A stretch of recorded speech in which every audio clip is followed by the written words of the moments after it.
In Armenia, they stripped the skin from his body while he was still breathing. In Rome, they nailed him to a cross upside down. In India, they ran a spear through his chest on a hillside 6,000 miles from home. In Jerusalem, they threw him off the top of the temple, and when the fall didn't kill him, they beat his skull in with a wooden club. These were not criminals. They were not warlords or political rebels. They were fishermen, tax collectors, ordinary men from small towns nobody had heard of, and every single one of them could have walked away. So why didn't they? What did 12 ordinary men experience that made them willing to be tortured and killed, rather than simply go home and be quiet? That question has haunted historians, theologians, and skeptics for 2,000 years. And the answer starts with a dinner. Picture an upstairs room in ancient Jerusalem. A low stone ceiling. Oil lamps flickering against the walls. 13 men are sitting around a wooden table, sharing bread and wine, and the mood is heavier than it should be. This is supposed to be a celebration, the Passover meal, the feast that commemorates the night God delivered Israel out of Egypt. But the man at the center of the table, the teacher these 12 men have followed for 3 years across every dusty road in Galilee and Judea, looks around the room and says something that freezes everyone. He tells them that one of them will betray him tonight, and then he says something even more unsettling. He tells them that all of them, every single one, will be scattered before morning, that the shepherd will be struck and the sheep will flee into the darkness. Peter, the loudest one in the group, the fisherman from Bethsaida who always speaks before he thinks, pushes back immediately. He swears he would die before he would ever abandon Jesus. He means it. Every man in that room means it. They've left everything behind to follow this rabbi from Nazareth. Their fishing boats, their families, their incomes, they are all in. What nobody knew at the time was that this quiet supper in an upstairs room in Jerusalem would be the last time all 12 of these men would sit together. Ever. Within hours, one of them would hang himself from a tree. Within days, their teacher would be nailed to a Roman cross on the hill called Golgotha, outside the city walls, and within years, within decades, nearly all of the remaining 11 would be hunted down and killed in some of the most savage ways the ancient world had ever devised. This is the story of how every one of them met their end. If you'd asked anyone in the fishing villages along the Sea of Galilee about these men before Jesus found them, they would have told you they were nobody special. Peter and his brother Andrew hauled nets for a living, pulling tilapia and sardines out of the same waters their father and grandfather had fished before them. James and John, the sons of a man named Zebedee, worked those same waters from their own boat, mending nets with their father every morning at the docks in Capernaum.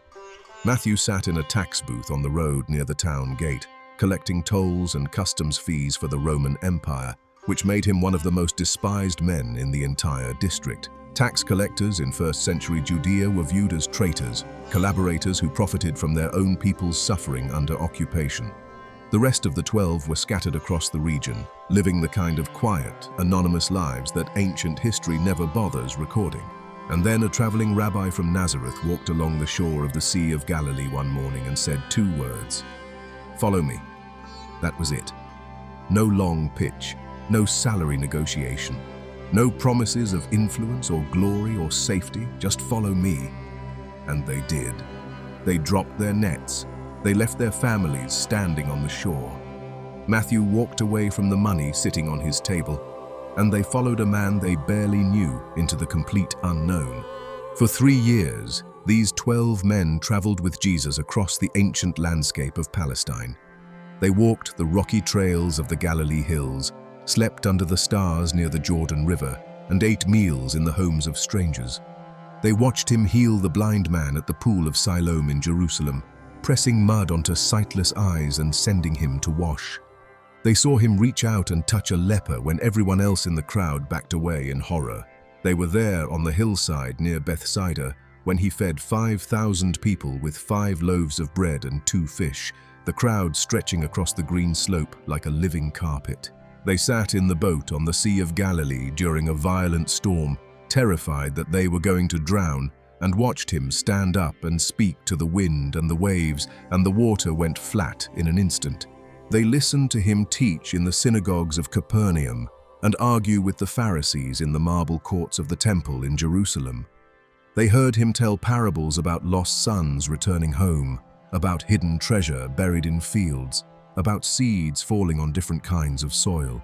And slowly, over those 3 years, they began to believe something that their rational minds should have rejected. They began to believe that this carpenter from Nazareth, this rabbi with no formal training and no political connections, was the Messiah, the one Israel had been waiting for since the days of the prophet Isaiah 800 years before. But they also misunderstood him, constantly. They argued among themselves about who would sit at his right hand in the coming kingdom. They expected a political revolution, a military overthrow of Rome, a new throne in Jerusalem with their teacher on it, and themselves as his inner cabinet. James and John, the sons of Zebedee, actually pulled Jesus aside one day and asked him if they could have the 2 best seats when he took power. The other 10 apostles were furious when they heard about it, not because the request was arrogant, but because James and John had thought of it first. Jesus corrected them every time. He told them his kingdom was not the kind they were imagining. He told them that whoever wanted to be great would have to become a servant. He told them, multiple times, using direct language that left no room for metaphor, that he was going to be handed over to his enemies, that he was going to suffer, and that he was going to be killed. They heard the words, they nodded, and they didn't understand. Not yet. Then came that final week in Jerusalem, the triumphal entry through the city gates, with crowds waving palm branches and shouting along the ancient road leading down from the Mount of Olives. The confrontation with the money changers in the temple courtyard, tables flipping, coins scattering across the stone floor. The Last Supper in that upstairs room. And then, in the Garden of Gethsemane, under the ancient olive trees on the slope of the Mount of Olives, everything fell apart. Judas Iscariot arrived with a mob of soldiers and temple guards carrying torches and swords through the dark garden. He walked up to Jesus and kissed him on the cheek. That was the signal. The soldiers rushed forward and seized Jesus by the arms, and just like he had predicted, every single apostle scattered into the night like animals startled by a fire. Let's start with Judas, because his ending came first, and it set the tone for everything that followed. Judas Iscariot had been the treasurer of the group. He carried the money bag. He managed the donations that supporters gave to fund Jesus's traveling ministry. He was trusted with the daily finances. He was part of the inner workings, and somewhere along the way, something inside him fractured. The Gospels don't tell us exactly when or why. Was it greed? Disillusionment? Did he finally realize Jesus was never going to lead the armed political revolution Judas had been hoping for? We don't know. What we know is that Judas went to the chief priests in Jerusalem behind everyone's back and offered to hand Jesus over to them for a price. The amount they agreed on was 30 pieces of silver, not a fortune. Roughly 4 months of wages for an ordinary laborer. About the price you'd pay for a slave in the ancient Near East. That was the value Judas placed on 3 years of walking with the man he had once called teacher. After the arrest, after watching the trial before the Sanhedrin in the torchlit chambers of the high priest's house, Judas was destroyed by what he had done. The book of Matthew records that he went back to the chief priests at the temple and tried to return the money. He threw the 30 silver coins on the stone floor and told them he had sinned, that he had betrayed innocent blood. Their response was ice cold. They told him that was his problem to deal with, not theirs. Judas walked out of the temple, crossed the Kidron Valley in the grey light of early morning, and hanged himself from a tree in a field on the outskirts of Jerusalem. The chief priests picked up the silver coins but decided they couldn't put blood money back into the temple treasury. So they used it to buy that same field as a burial place for foreigners and strangers. They called it Hakeldama, the field of blood. It became a place associated with death and regret in the geography of ancient Jerusalem.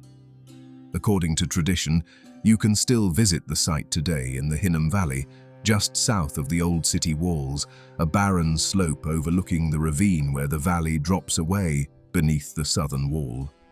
Judas died in guilt and isolation.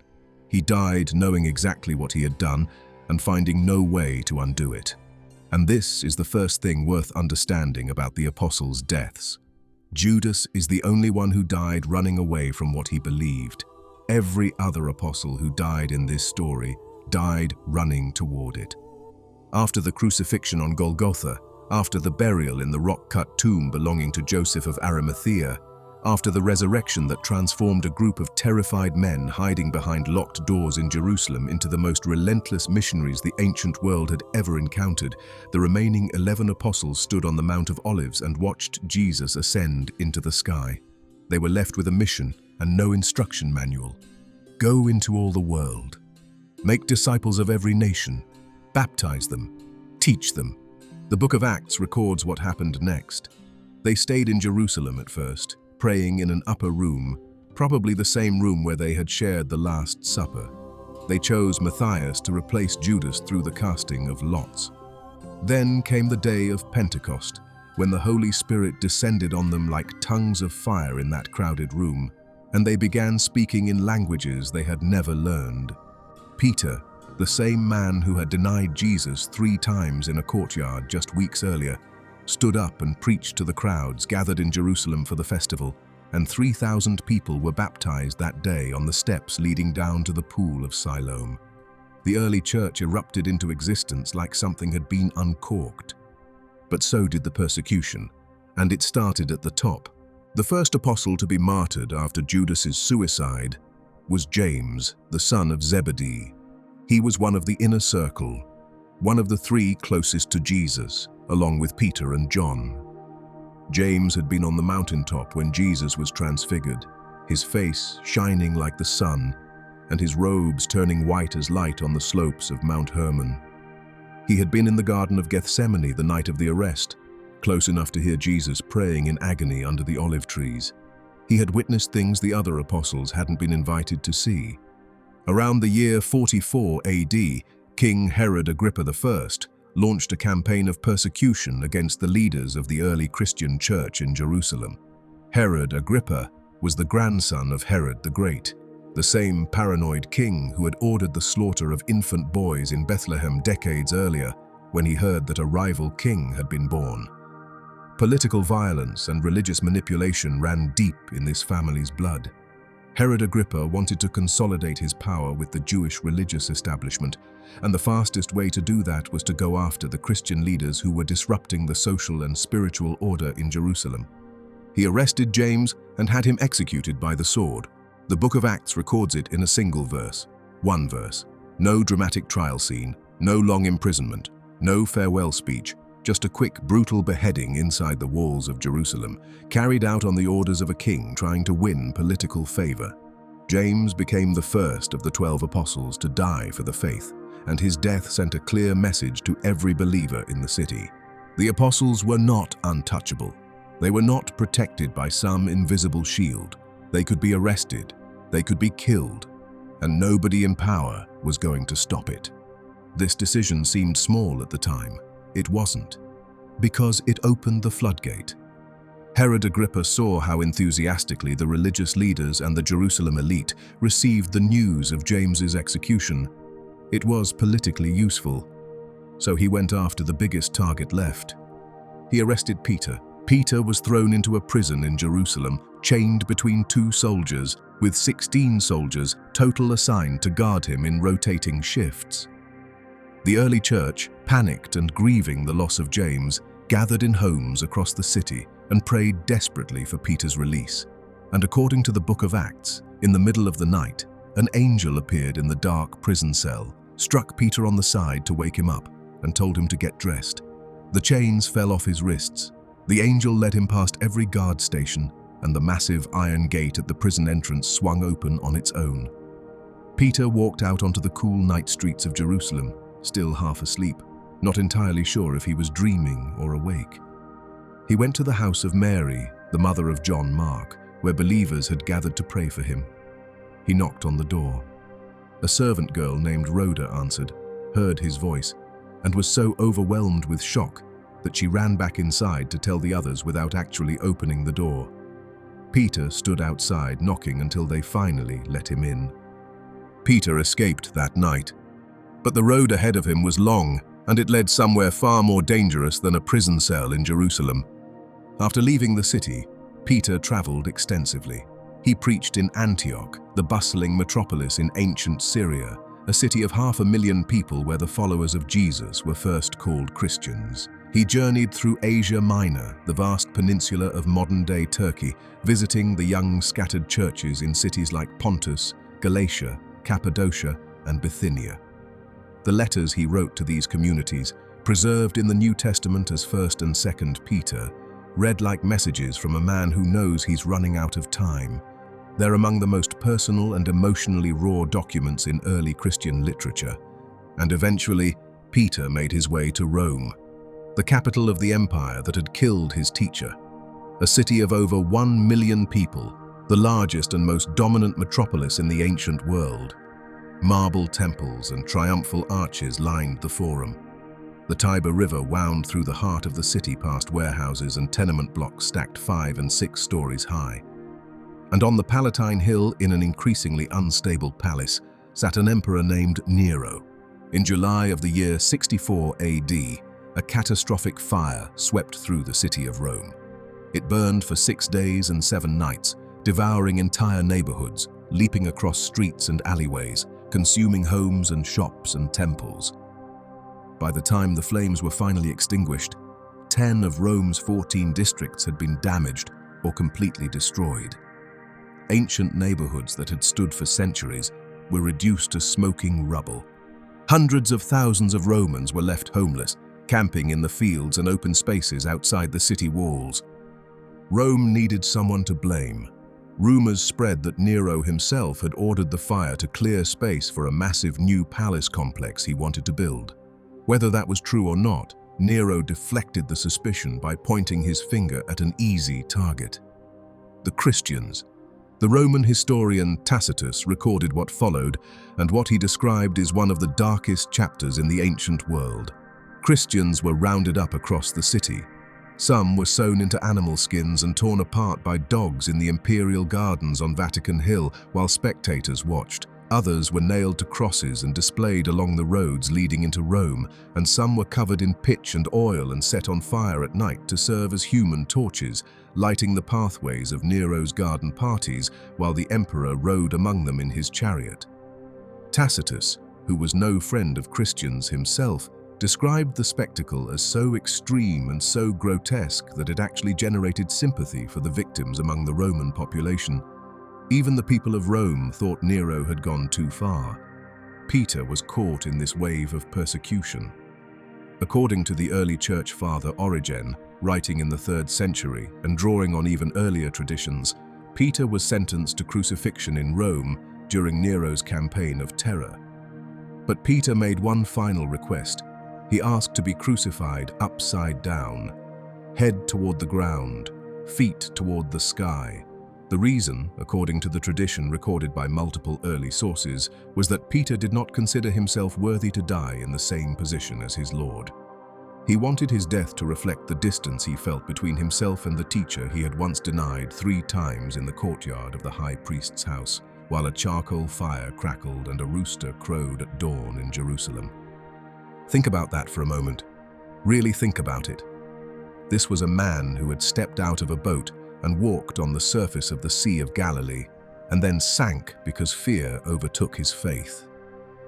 A man who had sworn with absolute sincerity that he would die before he would ever deny Jesus. And then, hours later, standing in the flickering firelight of a courtyard, he looked at a servant girl who asked if he knew the man being interrogated inside and said, "I don't know him." 3 times he said it. And then the rooster crowed, and Peter looked across the courtyard and saw Jesus being led out in chains, staring directly back at him. And Peter went outside and wept until he had nothing left. He carried that failure for the rest of his life. 30 years he carried it, and at the very end, hanging upside down on a Roman cross on Vatican Hill, he chose a death that honored the one person he had failed the most. The tradition places Peter's execution near the Circus of Nero, where so many Christians had already been burned alive. And centuries later, in the 4th century, the Emperor Constantine built a basilica directly over the site. That basilica was eventually demolished and replaced by the enormous structure that stands there today, the Basilica of St. Peter, the largest church in the world, with Michelangelo's dome rising above the skyline of Rome. If you've ever stood in St. Peter's Square in Vatican City, looking up at that dome, surrounded by the curving arms of Bernini's colonnade, you were standing above the burial place of a fisherman from Galilee who chose to die upside down because he didn't feel worthy of dying right side up. Peter's brother Andrew met a similar fate, but in a very different part of the world. After the early years in Jerusalem, Andrew traveled north and east. Early traditions, recorded by the church historian Eusebius and others, place him in the regions around the Black Sea, in the ancient territory known as Scythia, which today includes parts of Ukraine and southern Russia. He also preached in the Greek regions of Thrace, in the coastal cities of the Aegean, and across the Peloponnese Peninsula in southern Greece. Andrew eventually arrived in the city of Patras, on the western coast of Greece, overlooking the shimmering waters of the Gulf of Corinth. There he preached boldly and converted many people to the Christian faith, including, according to tradition, the wife of the Roman proconsul, a man named Aegeus. When Aegeus discovered that his own wife had abandoned the traditional Roman gods and become a follower of Christ, he was enraged. He ordered Andrew arrested, tried, and condemned to death by crucifixion. Like Peter, Andrew reportedly asked not to be crucified on a traditional upright cross. Instead, he was tied with ropes to an X-shaped cross, a diagonal frame of rough timber that held his arms and legs spread apart. The ropes, rather than nails, were deliberate. They prolonged the agony. Nails bring faster blood loss and quicker death. Ropes keep you alive longer, dying slowly from exposure, dehydration, and the gradual failure of your organs as your body fights to breathe against the weight of its own collapsing chest. According to tradition, Andrew hung on that X-shaped cross for 2 full days, and during those 2 days, he never stopped talking. He preached to anyone who passed by on the road outside the city of Patras, begging them to listen, urging them to believe, refusing to waste his final hours in silence. His lungs were failing, his body was shutting down, and he was still talking about Jesus. Andrew finally died on that cross in Greece, and something unexpected happened centuries later.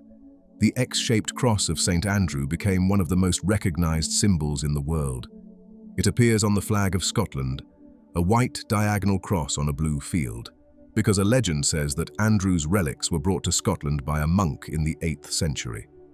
The country adopted him as their patron saint, a fisherman from the village of Bethsaida tied to wooden beams on the coast of Greece, and his symbol ended up on a flag thousands of miles away, in a country he never visited, centuries after his death. This is where the story takes a turn nobody expected, because the pattern of how these apostles died starts to reveal something deeper than individual tragedy. Each death was different. Each one happened in a different corner of the ancient world. They scattered in every direction after Pentecost like embers blown from a bonfire, carried by the wind to places nobody planned. And yet every single death carried the same thread of deliberate, willing, stubborn sacrifice. Not one of them bargained for his life. Not one of them offered to recant. Philip, not the Philip from the book of Acts who was one of the 7 deacons, but Philip the apostle, originally from the fishing town of Bethsaida on the northern shore of the Sea of Galilee, traveled to the region of Phrygia in what is now central Turkey.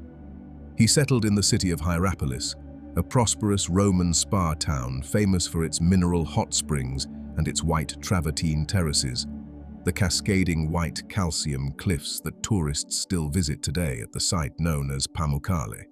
If you've ever seen photographs of those surreal white pools and terraces stretching down a Turkish hillside, that's where Philip spent his final years. Philip preached in Hierapolis for an extended period, building a Christian community in a city dominated by pagan temple worship and the cult of the snake goddess Cybele. His work drew converts away from the established religious practices, and this inevitably put him in direct conflict with the civic and religious authorities who depended on the temples for revenue and social control.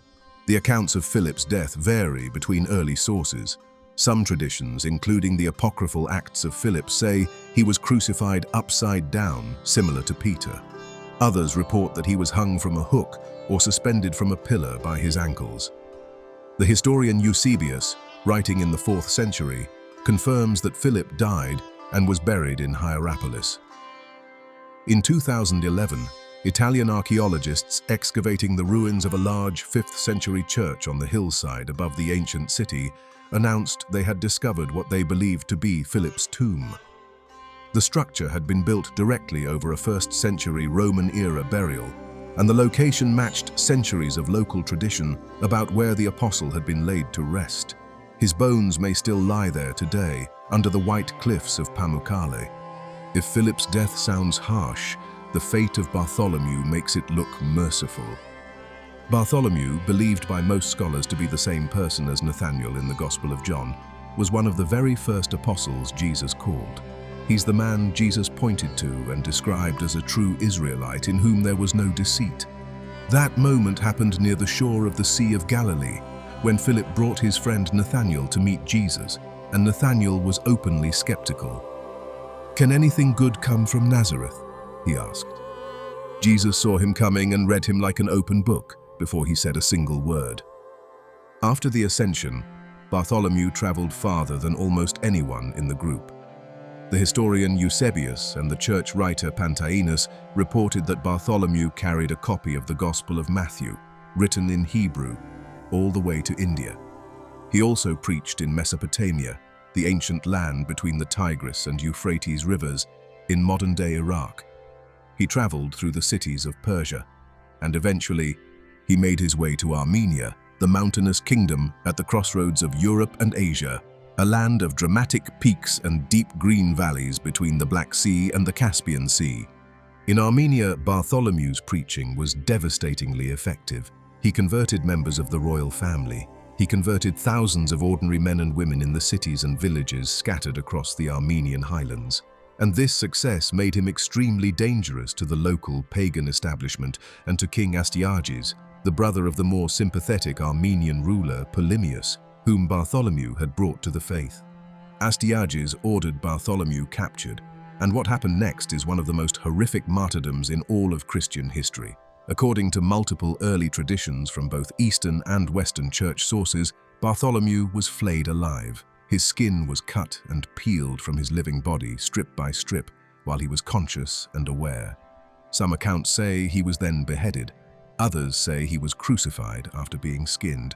The Italian Renaissance artist Michelangelo depicted Bartholomew in his enormous Last Judgment fresco on the altar wall of the Sistine Chapel in Vatican City, holding his own flayed skin draped over his arm like a garment, the face on the skin bearing the features of Michelangelo himself.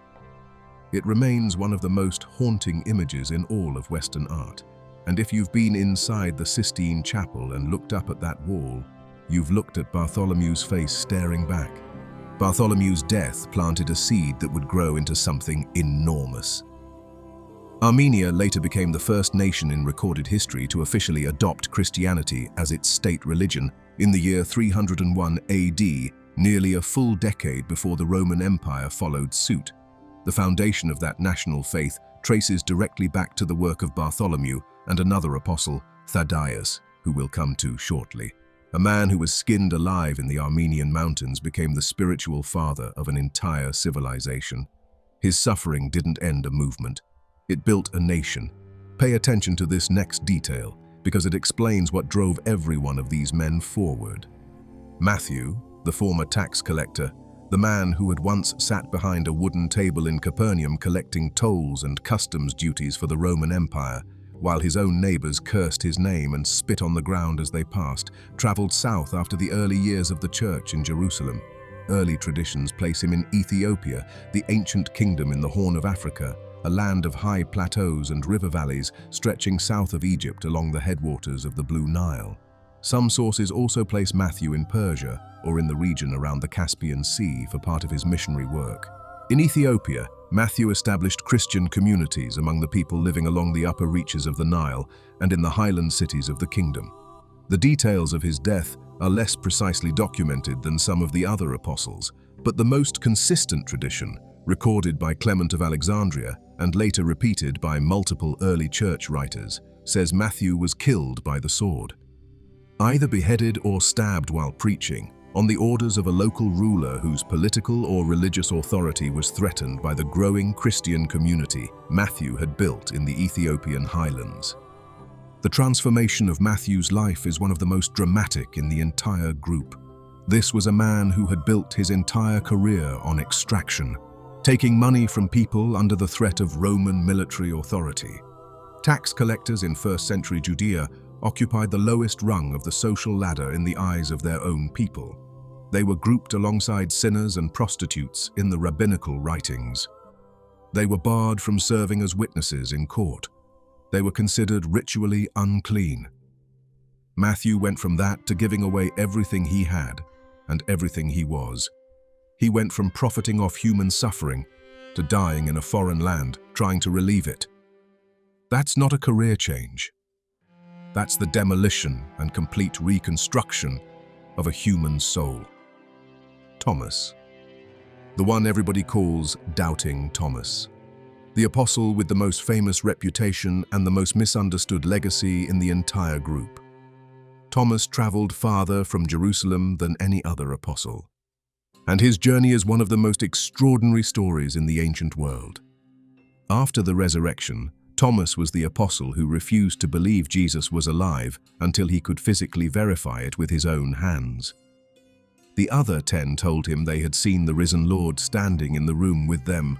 Thomas said he wouldn't believe it unless he could see the nail marks in Jesus' hands with his own eyes and put his finger into the wounds. A week later, Jesus appeared again in the same room, looked directly at Thomas, and told him to reach out his hand. Thomas fell to his knees and made the single most direct and definitive declaration of faith in the entire New Testament. He said, "My Lord and my God." 4 words.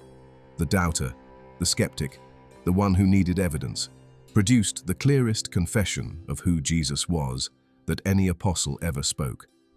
After Pentecost, Thomas went east. Far east.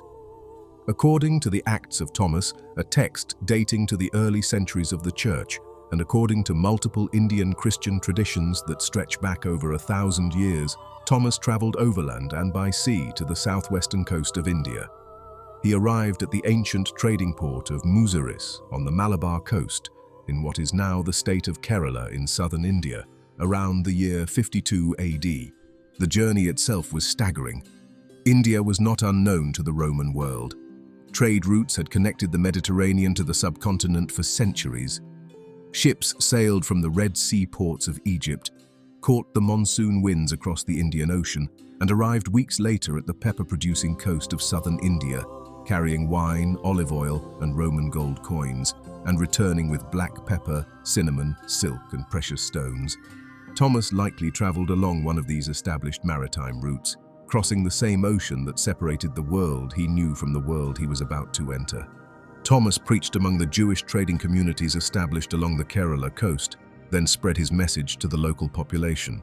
He founded churches, he baptized converts, he established communities of believers in cities and villages scattered from the coast into the forested interior. The Christian communities Thomas planted, known today as the St. Thomas Christians or the Nazrani, still exist in India.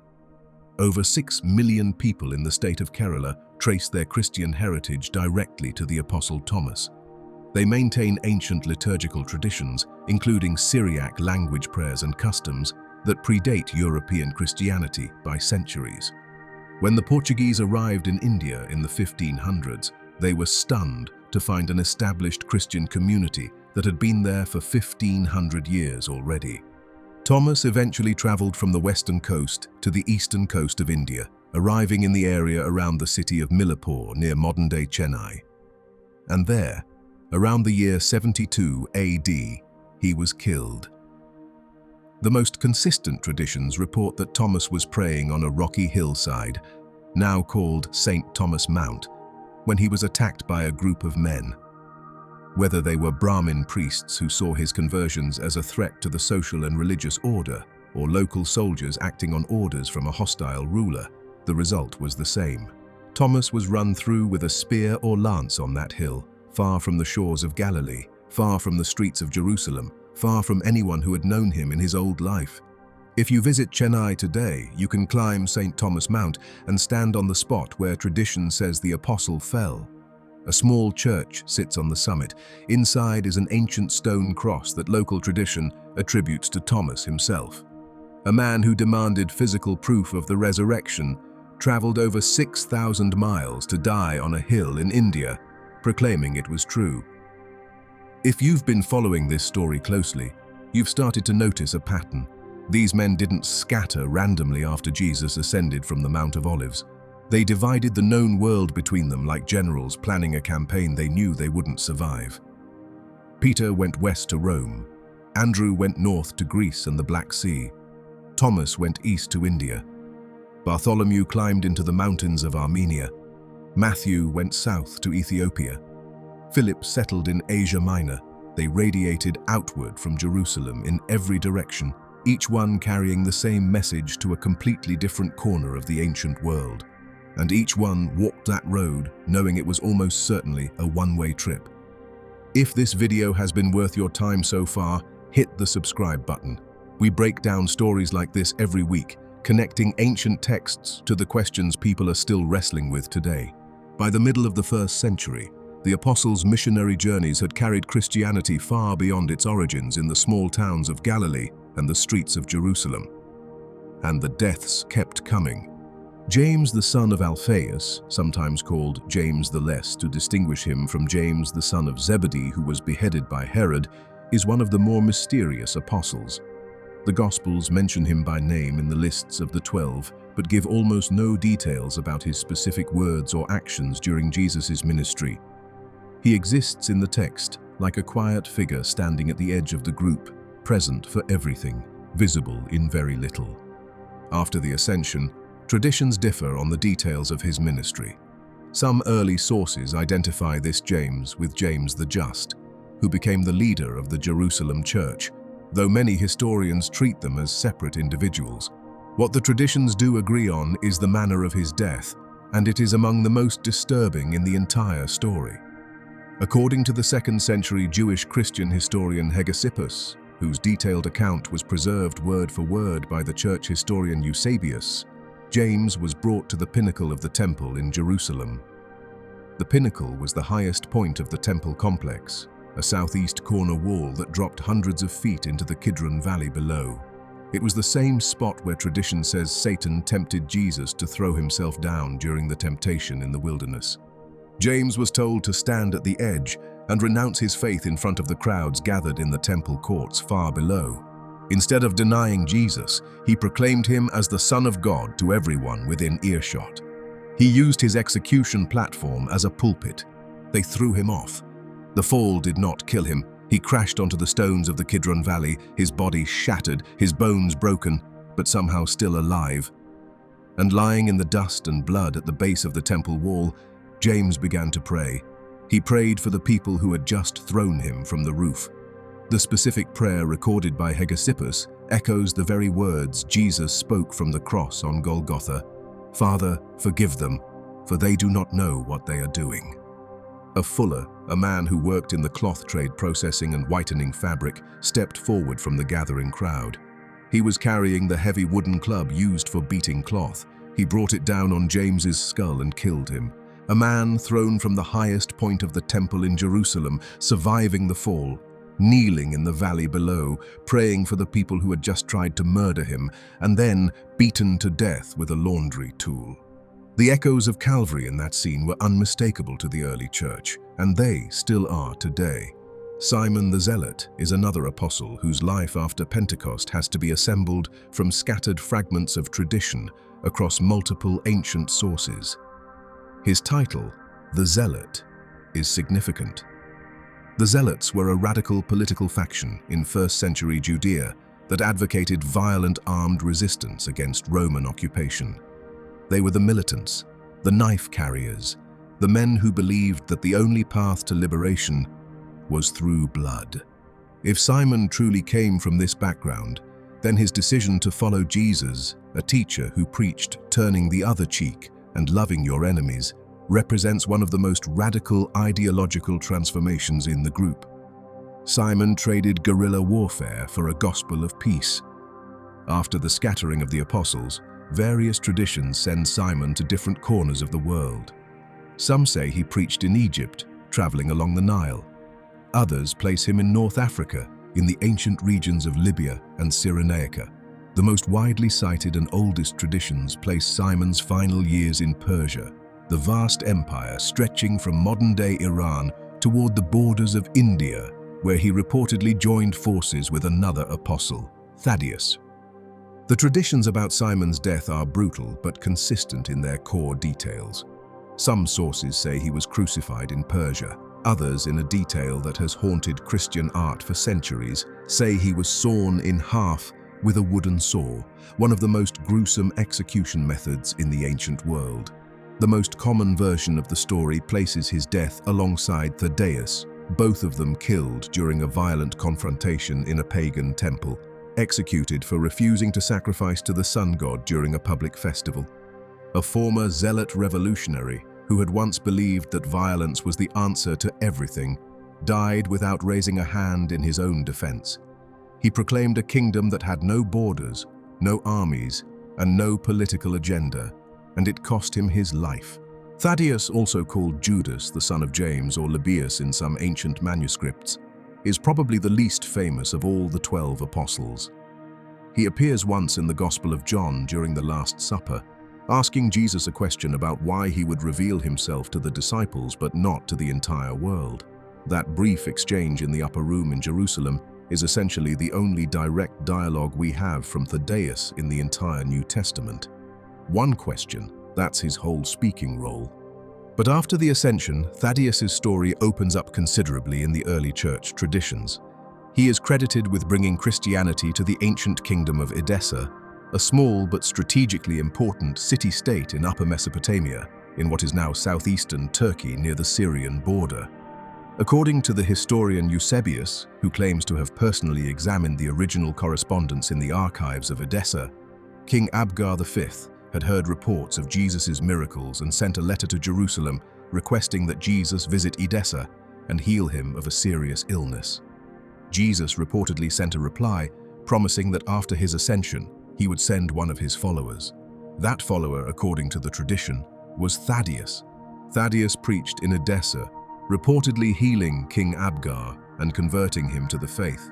From Edessa, he traveled deeper into Mesopotamia and eventually into the heart of Persia, where he reconnected with Simon the Zealot.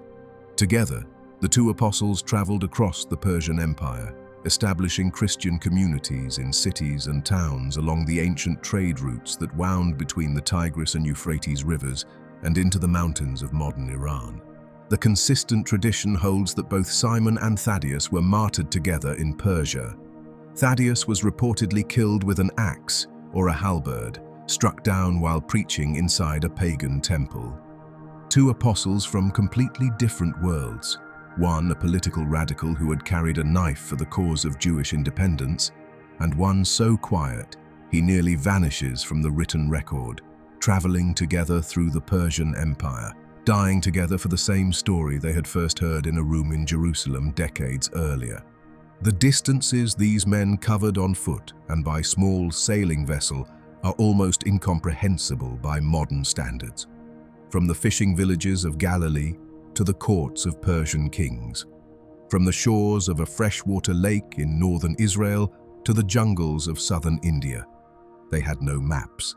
They had no travel infrastructure beyond Roman roads and trade routes. They had no guarantee of safety, food, or shelter at any point along the way. They walked ancient roads through hostile territory for years, carrying nothing but the account of what they claimed to have witnessed with their own eyes. There is one more apostle to account for before we reach the final chapter of this story: Matthias. He wasn't one of the original 12 who shared bread with Jesus in the upper room. He was the replacement. the man chosen by Lot to fill the empty seat left by Judas Iscariot after the betrayer's suicide. The Book of Acts describes the selection process. Peter stood before about 120 believers in Jerusalem and said that someone who had accompanied Jesus from his baptism in the Jordan River through to the ascension on the Mount of Olives needed to be chosen to replace Judas. 2 names were put forward. Joseph called Barsabbas and Matthias. They prayed. They cast lots. The lot fell to Matthias. Matthias is one of the least documented apostles in all of Christian tradition. Some early sources say he preached in Judea for years. Others place him in Ethiopia. Still others say he traveled to the region around the Caspian Sea or to the ancient kingdom of Colchis on the eastern shore of the Black Sea in what is now the country of Georgia. The most common tradition about his death says he was stoned by a hostile mob and then beheaded. Some accounts say he was crucified instead. The Greek Orthodox tradition holds that he died in Colchis at the very edge of the known world. Matthias was the understudy, the one who stepped in after the betrayer stepped out, the one who inherited a seat that came with a death sentence. But he walked the same road as every other apostle. He traveled to the ends of the earth and he died there, just like the rest of them. Being a replacement didn't earn him a shorter journey or a softer ending. It earned him the exact same fate as the 11 who came before him. And now we arrive at the last apostle, the one who breaks the entire pattern, the one whose ending is unlike any other in this story. John, the son of Zebedee, the younger brother of James, who was the very first apostle beheaded by Herod, the youngest of the 12, the one Jesus called the beloved disciple. John was the apostle who reclined next to Jesus at the Last Supper, close enough to lean his head against the teacher's chest and hear his heartbeat. He was the only apostle who stood at the foot of the cross during the crucifixion on Golgotha, while Peter hid, while the others scattered, while the Roman soldiers hammered nails and cast lots for Jesus' clothing. Jesus looked down from the cross at John and at Mary, his own mother, and told John to take care of her from that day forward. And John did. He took her into his own home. He was there at the empty tomb on resurrection morning, running alongside Peter through the narrow streets of Jerusalem, when Mary Magdalene burst in with the news that the stone had been rolled away. He was there on the beach by the Sea of Galilee when Jesus appeared one final time and cooked breakfast over a charcoal fire on the shore and asked Peter 3 times, matching the 3 denials, "Do you love me?" John saw everything. He was the closest witness to the most important events in this entire story. He stood where no one else stood. He stayed when everyone else ran. After Pentecost, John remained in Jerusalem for years, serving as one of the 3 pillars of the early church alongside Peter and James the Just. The Apostle Paul mentions meeting John during his visit to Jerusalem and describes him as a leader of immense authority. Eventually, perhaps after the destruction of the temple by the Romans in 70 AD, John relocated to the city of Ephesus, the great Roman metropolis on the western coast of Asia Minor. Ephesus was one of the 4 largest cities in the entire Roman Empire. Its enormous temple of Artemis was counted among the 7 wonders of the ancient world. Its marble-paved streets were lined with fountains, libraries, and elaborate public baths. Its harbor on the Aegean Sea connected it to every major trade route in the Mediterranean world. In Ephesus, John became the spiritual elder of the entire Christian community across Asia Minor. He taught, he wrote, he guided young churches through persecution and theological confusion. Tradition attributes the Gospel of John, the 3 letters of John, and the Book of Revelation to his pen, though scholars have debated the precise authorship for centuries. During the reign of the Emperor Domitian, around 95 AD, John was arrested and transported to Rome. According to the early church father Tertullian, writing about a century after the event, John was sentenced to death by being plunged into a vat of boiling oil outside the Latin Gate, one of the ancient entrances to the walled city of Rome. The execution was public. Crowds gathered to watch. The oil was heated to a rolling boil. According to the tradition, John walked out of that oil unharmed. His skin was not burned, his body was not damaged. The execution had failed in front of witnesses. Domitian, unable to kill him, and perhaps deeply unsettled by what he had just seen, did the next best thing. He exiled John to the island of Patmos, a small, barren, windswept volcanic island in the Aegean Sea, roughly 40 miles off the coast of modern Turkey. Patmos was used by Rome as a penal colony, a desolate place where political prisoners and religious troublemakers were sent to work in quarries and mines and slowly be forgotten by the world. It was there, in a narrow cave on that isolated island, surrounded by nothing but rock and sea and sky, that John received the apocalyptic visions recorded in the book of Revelation. The 4 horsemen thundering across the earth, the 7 seals broken one by one, the beast rising from the sea, the fall of Babylon, and then, at the very end, the New Jerusalem descending from heaven like a bride dressed in white. The final words of God to the human race, written down by trembling hands in a cave on Patmos. You can visit that cave today. The cave of the Apocalypse is preserved inside a monastery complex on the hillside above the port town of Scala. You can walk inside. You can see the rock ledge where tradition says John rested his head while the visions poured through him like a flood. After Domitian was assassinated in the year 96 AD, the new emperor Nerva reversed many of his predecessors' policies, and John was released from exile.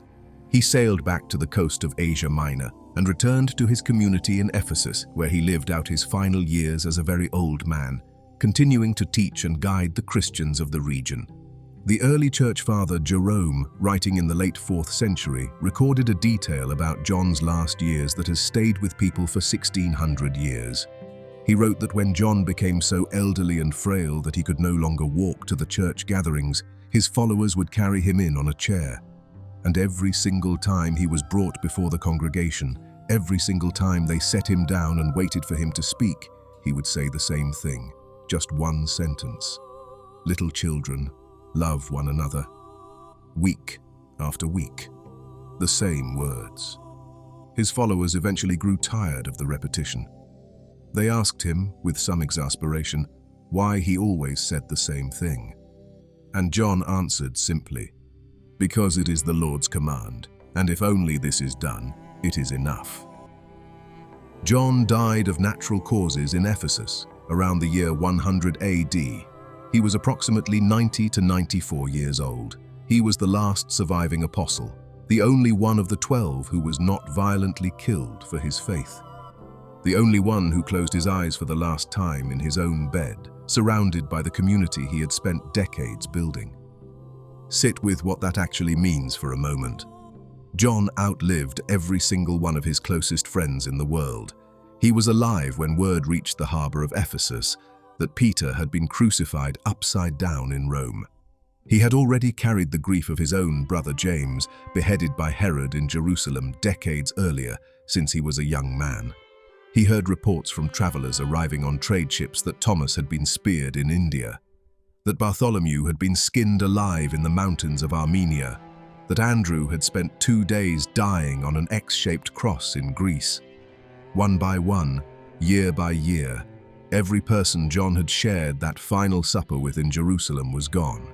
Every friend, every brother in the faith, all of them dead, and John was still here, the last man standing from that room where the bread was broken and the wine was poured, and Jesus said one of them would betray him. And what did the last surviving witness do with his final years? He didn't write a manifesto. He didn't build an institution. He didn't campaign for power. He sat in a chair and said 4 words: love one another, love one another, love one another, until the day he died. Here is what separates the deaths of the 12 apostles from almost any other story in ancient history. These men did not die for an idea they had developed through argument or philosophy. They did not die for a political cause or a territorial claim. They did not die defending a theological system they had constructed through debate. They died for something far more specific than any of that. They died because they claimed to have seen something happen, with their own eyes, in real space and real time.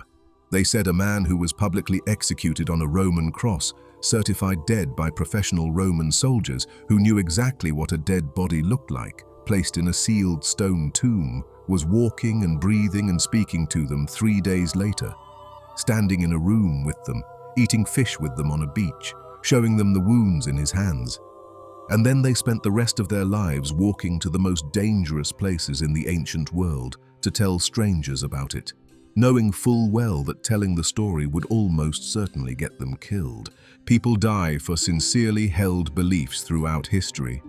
That alone proves nothing. But there is a crucial distinction here. People die for things they believe to be true. People do not choose slow, agonizing, preventable deaths for something they know to be a fabrication. If the resurrection was a conspiracy, if these 12 men had invented the story, or collectively agreed to maintain a fiction, the pressure of persecution should have cracked at least one of them. At least one of these men facing crucifixion, or the sword, or the flaying knife, or the boiling oil, should have broken, should have said, "Stop, it was a lie. We made it up. I want to go home." Not one of them did. Not a single one recanted, not under threat, not under torture, not at the moment of death. Peter, who had denied Jesus 3 times out of fear when the only consequence was social embarrassment, chose to be nailed to a cross upside down rather than deny him one more time when the consequence was death. Thomas, who had refused to believe without physical evidence, traveled 6,000 miles to die on a hillside in India, affirming that the resurrection was real. Bartholomew, while his skin was being peeled from his body, continued to proclaim his faith until his voice gave out. These are not the actions of uncertain men. These are not the actions of people maintaining a brand or protecting a narrative for personal gain. There was no gain. There was no money. There was no political power. There was only suffering, exile, and violent death at the end of a long road, and they walked into it willingly, one after another, across every continent the ancient world knew existed. The 12 apostles began as a group of unremarkable men in a small, occupied territory on the eastern edge of the Roman Empire. Fishermen hauling nets at dawn, a tax collector counting someone else's money, a political radical nursing a grudge, a skeptic demanding proof. They had no wealth, no connections to anyone in power, no military force, no institutional backing of any kind. And within a single generation after their deaths, the faith they carried had spread across the entire Roman world, from Jerusalem to Rome, from Alexandria to Ephesus, from the mountains of Armenia to the coasts of India, from the highlands of Ethiopia to the shores of the Black Sea. Within 3 centuries, Christianity became the official religion of the Roman Empire itself. The empire that had crucified their teacher and hunted every one of them down ended up adopting the faith those hunted men had scattered like seeds across the earth. 2,000 years later, you are watching a video about 12 men who dropped their fishing nets on the shore of a freshwater lake in Galilee. Their names are carved into the foundations of the greatest cathedrals in Europe. Their symbols appear on the flags of nations they never visited. Over 6 million Christians in India trace their faith directly to Thomas. The nation of Armenia honors Bartholomew and Thaddaeus as the founding fathers of their spiritual identity. Peter's bones rest beneath the largest church on earth, under the towering dome of St. Peter's Basilica in Vatican City. The cave where John wrote Revelation is a place of pilgrimage on an island in the Aegean Sea. 12 ordinary men without armies, without wealth, without any strategy beyond walking and talking and refusing to stop. Scattered across the ancient world, killed in nearly every way the human imagination could devise. And the message they refused to be silent about outlived every empire, every emperor, and every executioner that tried to destroy it. The real question at the end of all of this isn't how they died. The real question is what they experienced in that room, on that beach, in that garden, that made dying feel like a price worth paying. What did they see that turned terrified fishermen into men who crossed oceans and stared down kings and chose agony over silence? That question, honestly, is one only you can sit with and answer for yourself. If you want to see how the early church survived the 3 centuries of brutal Roman persecution that followed the apostles' deaths, That story is on screen right now. Click it. And if you made it all the way to the end of this one, subscribe. We go deep into the ancient world every week and connect it to the questions that keep people up at night. I'll see you in the next one.